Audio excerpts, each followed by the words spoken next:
हे चौथा अध्याय हे चौथा अध्यायाचे पुष्प माझ्याकडे आहे. प्रथम श्री मातोश्री आई या घरातून गेलेली आहे.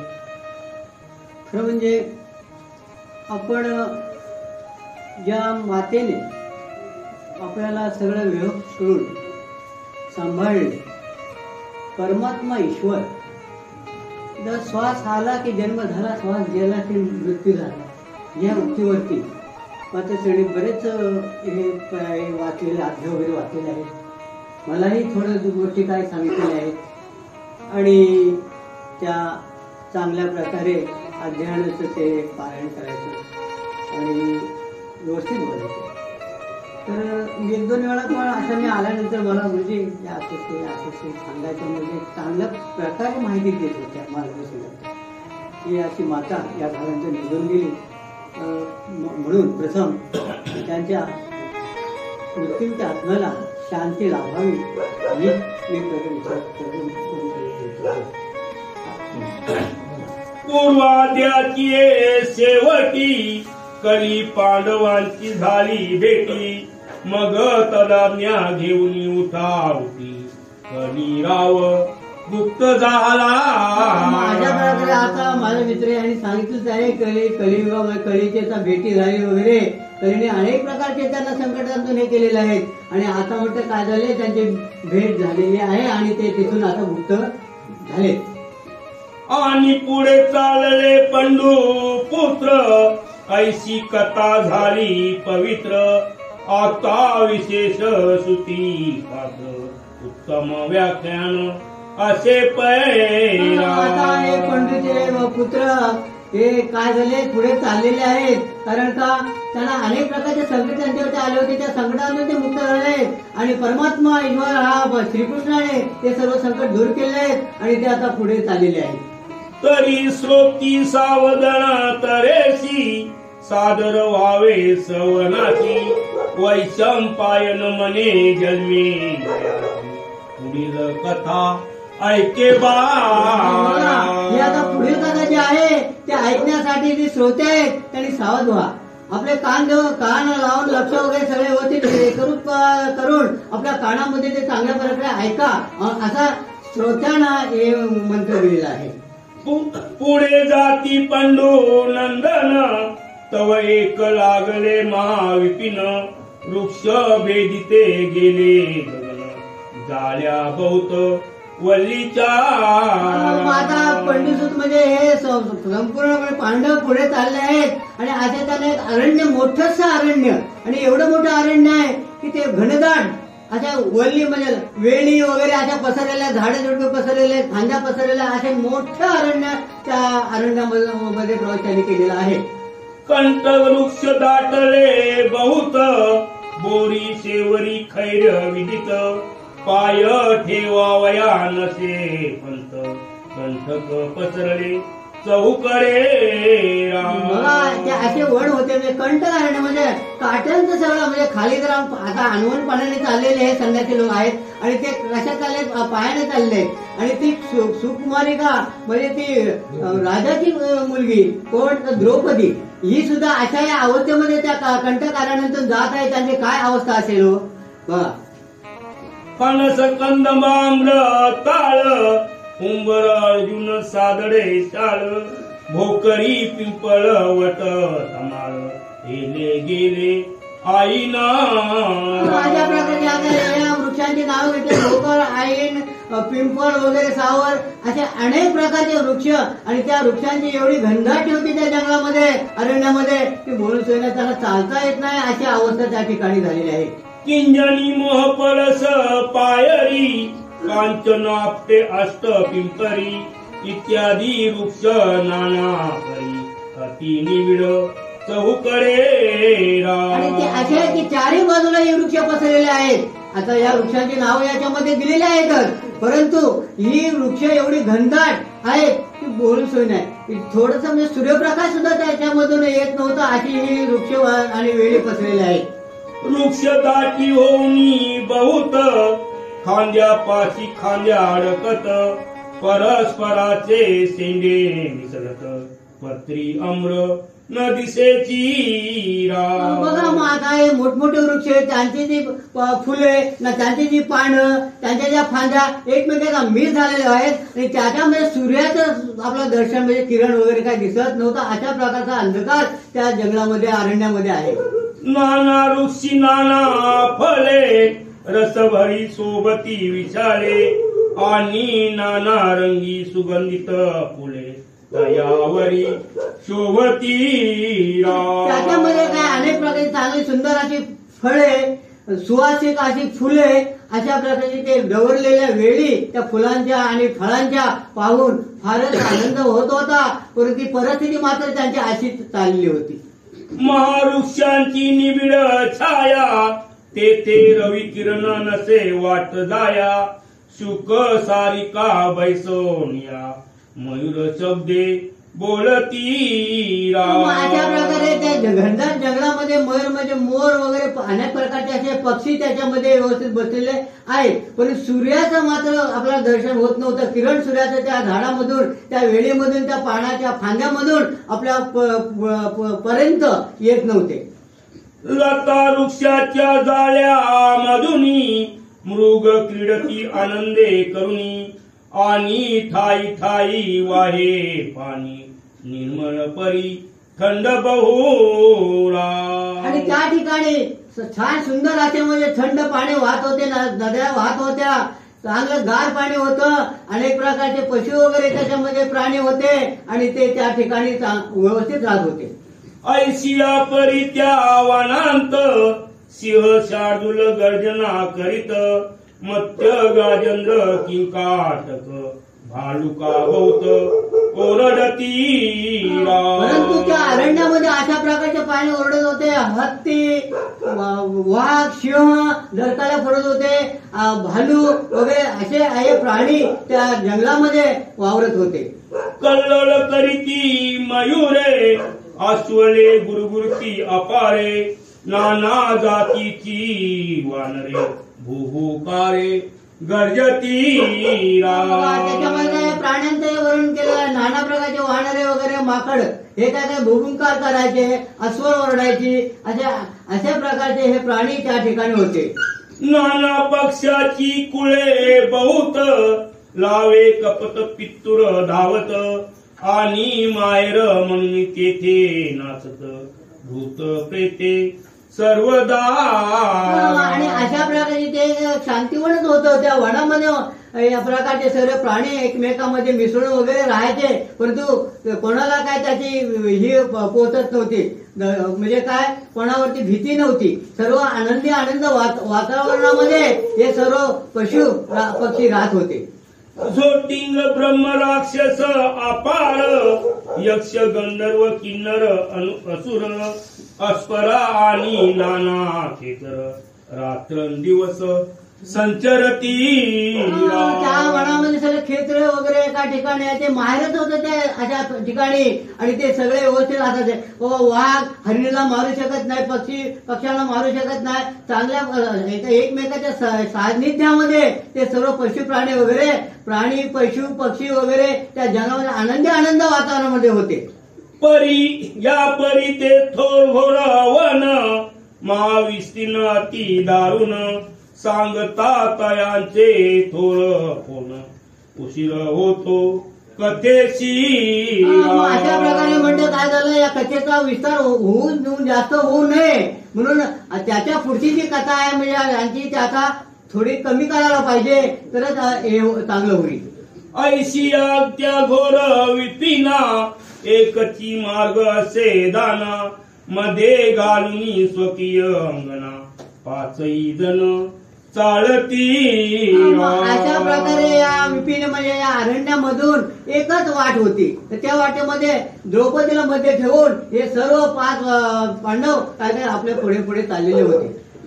तो पुढे लागले एक नगर महाविशाल अति दुर्धर तया नाम अरण्य सर तेचुता नृपर तालकेतुरा.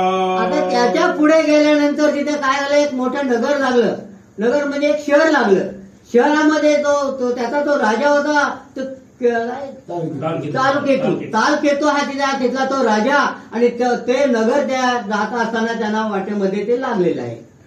तो तालकेतू दैत्यनाथ महापराक्रमी असे विख्यात, चहू फेरे जाळ्या दाटत नगराभोवत्या वेलूंच्या. तो हा तालकेतू जो राक्षस होता, दैत्य होता, तो फार महाबलाढ्य होता. त्याच्या पुढे काय कोणाचं कळत नाही. आणि त्याच्या त्या राज्यामध्ये जे पसरलेलं होतं विस्तीर्ण असं त्याचा राजवाडा, त्या राजवाड्याच्या सभोवती त्या वेलींचे वगैरे झाडे फांदे पसरलेल्या होत्या. त्या 7 दुर्गावरी सैन्य दैत्य ठेविल असे रक्षण, ठाई ठाई लंबायमान उल्लात यंत्रे अस्ति पैरा.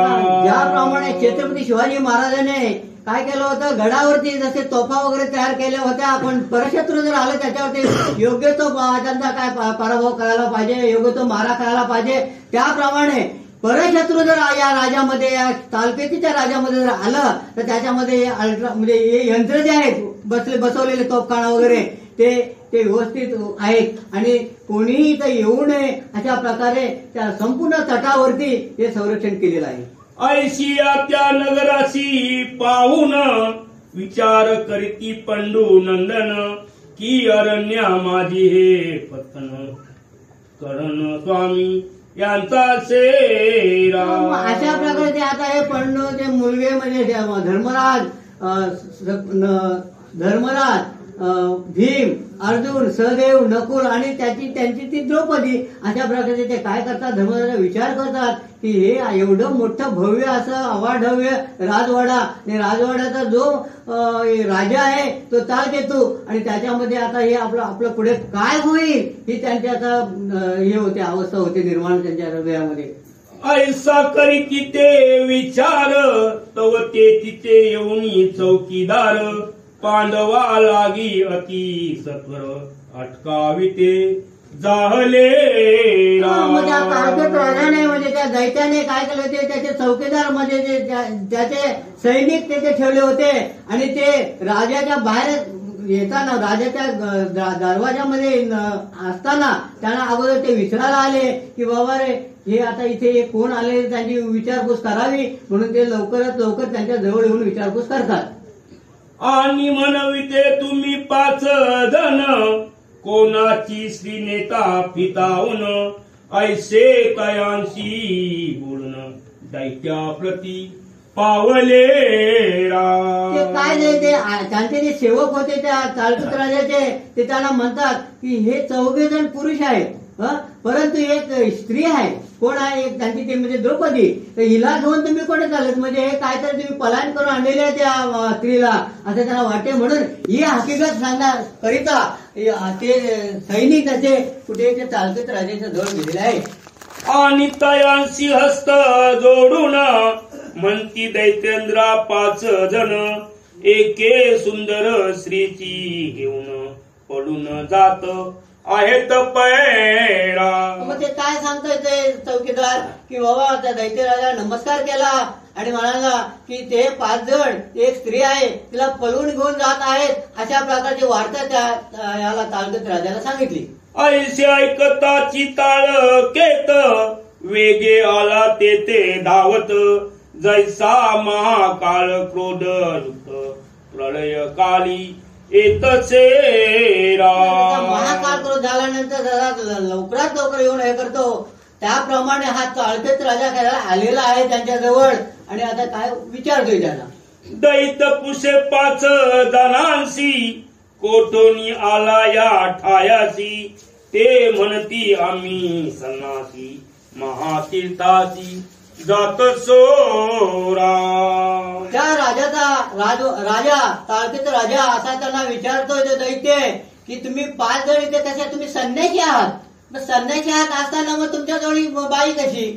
बाई नाही पाहिजे. संन्यासी असताना आपण सगळ्यांनी पुरुषांनी जायला पाहिजे. म्हणजे तुम्ही असे कसे या बाईला घेऊन आलेत? म्हणून काहीतरी हा काळा घोटाळा आहे म्हणून ते विचारतोय तो तालकेत राजा. मग तो दैत्यनाथ बोलिला, संन्यासी म्हणविता आपणाला, तरी हा श्री प्रपंच तुम्हाला कायसा लागी पाहिजे तो म्हणतोय की तुम्ही संन्यासी आहात तुम्ही म्हणता, मग हे प्रपंच कशाला? हा कारण का हा प्रपंच स्त्री म्हटलं म्हणजे आता तो एक प्रपंच झालं ना, मग ते हे कशासाठी आणलेलं आहे? हे चुकीचं आहे अशा प्रकारे हा सांगतोय. स्त्रियेची आदर्शन पाये जीवाशी चांचल्य होत आहे, तरी हे महंतर विघ्न होय संन्यास धर्मा कारणे. संन्यास धर्माचं असं कारण आहे की हे संन्यासासाठी बाई कशाला पाहिजे? तुम्ही संन्यासाला जाता, तीर्थाला जाता आणि तीर्थासाठी अशी बाई तुम्ही कशी काय सुंदर बाई आणलेली आहात? हे बरोबर नाही. हे संन्यास काय बरोबर घडणार नाही. म्हणजे ताळकीचे त्याच्या मनामध्ये वेगळे विचार झालेले आहेत आणि तो बोलतोय, तुम्ही वर्तमान सांगा रे सत्य, ना तरी जाऊ नेदी निश्चित, ही वनिता घेऊन त्वरित वदीन तुम्हा पाचांशी. तुमचं देऊन आता काय वर्तमान, तुमची हकीकत पुढची काय आहे, तुमच्या काय गोष्टी घडलेल्या आहेत ते मला संपूर्ण वर्तमान सांगा. नाहीतर या बाईला म्हणजे तिला मी घेऊन काय करणार, जाणार आहे आणि तुम्हाला 5 जणांना तुमचा वध करणार आहे, तुम्हाला ठार मारणार आहे, अशा प्रकारे हा तालकेत राजा म्हणतोय. तुम्ही नाही रे संन्यासी, पळवून आणले बायकोशी, म्हणून झाली ती वनवासी, कोणी रायाशी ठकविले. काय तो विचार करतोय की तुम्ही कुठल्या राजाला ठकवलेला आहे का? तर या मुलीला तुम्ही पळून घेऊन आलेला आहे आणि सुंदर स्त्री आहे आणि हिचं पळायन करून राजाला तुम्ही ठकवलेलं आहे असा तो म्हणतोय. तुम्ही क्षत्रिय ऐसे दिसता, भयदंगी नाही साधू तत्व, साधूंची लक्षणे पाहू जाता, तुमच्या अंगी न दिसती. आणखी त्याच्या मनामध्ये एक विचार आलाय की तुमच्या साधूंची लक्षणे दिसत नाही. तुम्ही साधू नाही, तुम्ही क्षत्रिय आहात, तुम्ही क्षत्रिय घराण्यातले आहात आणि हे साधू नाहीत. कारण का तुम्ही एका बाईला पळून घेऊन आलेले आहेत, हे बरोबर नाही. याच मार्गाने असंख्यात ऋषी संन्यासी जाती समस्त, परी तुम्हा सदृश्य आजपर्यंत दृष्टी नाही देखिले.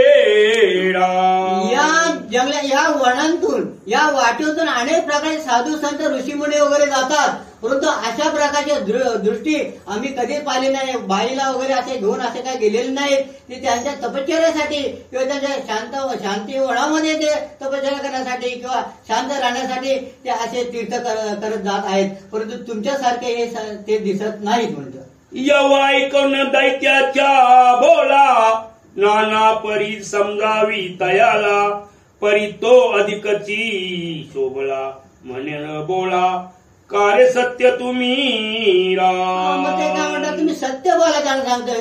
हे दैत्याचे सगळे बोल ऐकून ते काय झाले मनावर त्यांच्या विचार आलेला आहे. हा काय ऐकत नाही दैत्य आणि आपल्यावरती आता अनेक प्रकारचे संकट येणार आहेत अशा त्यांच्या मनामध्ये या 5 पांडवांच्या होत आहेत. मग दैत्याज्ञापी सेवकांशी, दृढ बांधारे या चोरांशी, तव धर्म म्हणे रे परी ऐशी, दैत्यनाथा सांगतो. या आता काय सांगितलं त्याने सेवकांना सांगितलं की या चोरांना तुम्ही बांधून ठेवा, परंतु हा धर्मराजा गैवलेला आहे की त्याची विनंती करतोय की आम्ही असे नाहीत, आम्ही संन्यासी आहोत, परंतु ते काय ऐकत नाही दैत्य राजा. असं झालं. हे आम्ही 5 जण राया पंडूचे अहो नंदन, जया पांडव म्हणती सकल जन, राजे हस्तिनापुरीचे. आम्ही हस्तिनापूरचे आहोत आणि पंडू राजाचे आम्ही 5 पांडव मुलगे आहोत, तर आम्ही काय दुसरी कुठून काय आलेले नाहीत असे ते धर्मराजा सांगतोय. ही प्रतिवर्षा शिरोमणी, द्रुपद रायाची असे नंदिनी, आम्हा 5 होय पत्नी, तीर्था लागी जातो आता. विनंती करतोय धर्मराजा सांगतोय द्रौपद राजाची मुलगी कोण तर द्रौपदी आणि ती आमची 5 जणांची पत्नी आहे आणि अशा वेळेला तिला आम्ही घेऊन कुठे तर तीर्थक्षेत्री चाललेलो आहोत. आम्ही राजे सोमावंशी, कौरव बंधू होते आम्हासी, परी राजन देतो म्हणून त्यांसी संग्राम केला अद्भुत सोमवंशातले राजा आहेत, हस्तिनापूरचे पंडू राजाची मुलं आहोत आणि कौरव आमच्या विरुद्ध होते, आमच्यावरती अनेक प्रकारचे त्यांनी आघात केले, परंतु युद्ध झाल्यानंतर आम्हाला ते राजे देत होते म्हणून आमच्या त्यांच्याशी जरा युद्ध सुरू झालं होतं. अशा प्रकारची हकीकत धर्मराजा हे 5 पांडव त्या तालचित्र राजाला सांगतात. युद्ध करुणी घोरा अंधर एकोत्तर शत मारिले भ्रातर, त्याही वेगले गुरु पितर आमच्या हाती निमाले राम. अशा प्रकारे आमचा घनघोर युद्ध झाला या पृथ्वीतलावरती आणि आमच्या हातून मोठा किती शतक 101 भ्रातार म्हणजे आमचे भाऊ मारले आणि अनेक प्रकारचे वेगवेगळे असे मामा भाचे वगैरे काय असे आमचे नातेवाईक यांचाही आम्ही काय केलेलं आहे, त्यांना ठार मारलाय. त्यांना कशासाठी? ते राज्य आम्हाला देत नाही हस्तिनापूरचे यासाठी. 11 अक्षयिनी सैन्य रणा माझी मारिले संपूर्ण, ती पातके घडली म्हणून तीर्था लागी चालिलो राम. काय झालं तालुक्यात राजाला सांगतात की आमच्या हातून मोठा पाप झालेला आहे. किती अक्षय एक अक्षय म्हणजे किती असे धरूया अशा प्रमाणे हे सैनिक त्यांना मारलेले आहेत आणि हा घोर आता आमच्या हातामध्ये काय झालेला आहे. आमच्या हातून मोठं पाप झालेलं आहे आणि त्या पापाच्या कारणास्तव पापाचं निरसन होण्यासाठी आम्ही कुठे तर पुढे तीर्थात क्षेत्री चाललेले आहोत. इतका वृत्तांत सांगितला तव तालके तू काय बोलिला, म्हणे माझी या घराची आज आला पर्व काल शोधित राम. असे इस्तांत एवढी अशी माहिती सांगितल्याबरोबर तालुक्याच्या राजाच्या लक्षात आलं की आपोआप माझ्या घरामध्ये पर्व काळ आला. म्हणजे काय त्यांच्या कारणच असं होतं की या तालुक्याच्या वडिलांना ना याने मारलं होतं कोणी या धर्माला म्हणजे 5 पांडवांनी. त्यामुळे माझ्या आता एक चांगला योग झालेला माझ्या घरामध्ये. पण आता पाहतो अशा प्रकारे तालुक्यात राजा म्हणतोय. अरे हा दृष्ट अर्जुन पाहे मज अनायासे जोडला आहे, येणे माझा पिता निचे अळुंबस मारिला से माझा पिता अळुंबस यानामध्ये या दृष्ट याने पांडवांनी कोण दादा अर्जुन याने मारलेला आहे म्हणून आता मी आता काय घेतो आता बरोबर आहे सूड घेणार आहे. अशा प्रकारे तो एकदम तापला हो कोणता तालुक्याचा राजा. तो पितृसूडा जमी घेईन बरा सापडायचे म्हणून, ओष्ट दात करकरा खाऊन शस्त्र सावरणी उठिला.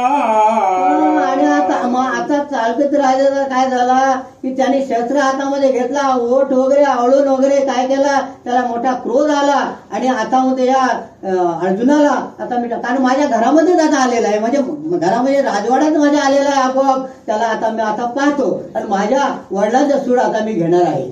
म्हणे अर्जुना शस्त्र घेई संग्रामाशी सिद्ध होई, ना तरी तुम्हा पाचांशी मारिल आता निर्धारे. अर्जुन म्हणता आता शस्त्र घ्यायला पाहिजे कारण का नाही तर तुम्हाला 5 पांडव म्हणजे 5 लोकांना काय करणार तो ठार मारणार आहे. परंतु अर्जुनाची स्थिती वेगळी आहे. अर्जुनाच्या हातातून श्रीकृष्णाने काय केले शक्ती काढून घेतलेली आहे. त्याला आता काय संग्राम करता येत नाही, युद्ध करता येत नाही अशी सांगितलेलं श्रीकृष्णाने त्याला. मग अर्जुन म्हणे तालकेतासी तू जरी असतास कुरुक्षेत्रासी, तरी मी तुझ्या पुढच्या ठासी शस्त्र धर्मासी पाहतो. अर्जुन म्हणतोय की तालुक्याचा राजा तू जर कुरुक्षेत्रामध्ये जर असतास तर मी ते पाहिलं असं युद्ध काय कसं करायचं, युद्ध कसं काय व्हायला किंवा काय करायचं ते. पण आता मला या ठिकाणी की तुझ्या बरोबर युद्ध खेळता येणार नाही. आता मी तापसी झालो, राज्य सांडून तीर्थासी निघालो, आता ही गोष्ट नये बोलो संग्रामासी अमासी राम. मग अर्जुन म्हणतोय की तालुक्यात राजा आता या असले संग्रामासाठी या गोष्टी सांगू नकोस. आता आम्ही काय तर तपस्वी आहोत. आम्ही सैन्याचे आहोत, आम्हाला काय युद्ध करता येणार आणि तीर्थाला जाण्यासाठी थोडं सुद्धा पाप करता येत नाही. जर थोडस पाप केलं तर वज्रासारखं ते पाप होईल, म्हणून आम्ही तुझ्या बरोबर काय युद्ध करू शकत नाही. तरी तू ऐके आमची विनावणी, मार्ग दावी आम्हा लागुनी, दैत्य नाथा तू जीवदान देऊन सुखी जाऊ दे तीर्थाशी. मग ते विनंती करतात पाच पांडव की तालगीत राजा, की आमची विनंती आहे की आम्हाला सुखाने आमचा जो मार्गक्रम आहे त्या मार्गक्रमाकडे मग तपस्वी आम्ही तीर्थक्षेत्रासाठी जात आहोत आणि ते तीर्थक्षेत्र आम्हाला चांगलं लाभावं या दृष्टिकोनातून आम्ही विनंती करतो की आम्हाला तुम्ही सोड. धर्माधितयांशी काकुलती येत, म्हणती आम्ही तुते शरणागत, आम्हासी होऊ दे पुनित तुझे पुण्य दैत्यनाथा. आता धर्मराजा म्हणतो की आम्हाला काय असं काय युद्धविद्याचं काय असा भाषा वापरू नकोस, आम्हाला तीर्थ घडायला पाहिजे आणि तू आता तुला आम्ही शरण आलो म्हणून तू आम्हाला पुढे पुढे जाण्यासाठी मार्ग सांग. मग दैत्य म्हणे धर्मासी, का तू व्यर्थ काकुलती करीसी, मी संग्राम विना तुम्हासी जाऊ नेदी सर्वदा. राजा म्हणतोय की धर्मराजा तू कशाला माझी विनंती करतोस, तू मला कशाला क्षमा मागतोस, की जे काय आहे ते युद्ध खेळायचं ते खेळ माझ्या बरोबर, बघूया काय होतंय ते. तो धर्मासी भीम बोलता झाला, की युद्धाची आज्ञा द्यावी मजला, तेथे नावे के ताळ केताळा, बुद्धी शिकवू नये पै. मग भीम म्हणजे काय, भीमच तो भीम, 10 हत्तींचा ज्याला बळ आहे तो भीम. मग असा भीम काय म्हणा की दादा धर्मराजाला म्हणतोय की मंदिराजा मला आज्ञा द्या, मी एका याने नदीच्या संवाराने याचा संपूर्ण डोका फोडून टाकीन किंवा त्याला ठार मारीन, फक्त मला तुम्ही आज्ञा करा. अशा प्रकारे हा भीम म्हणतोय धर्मराजा.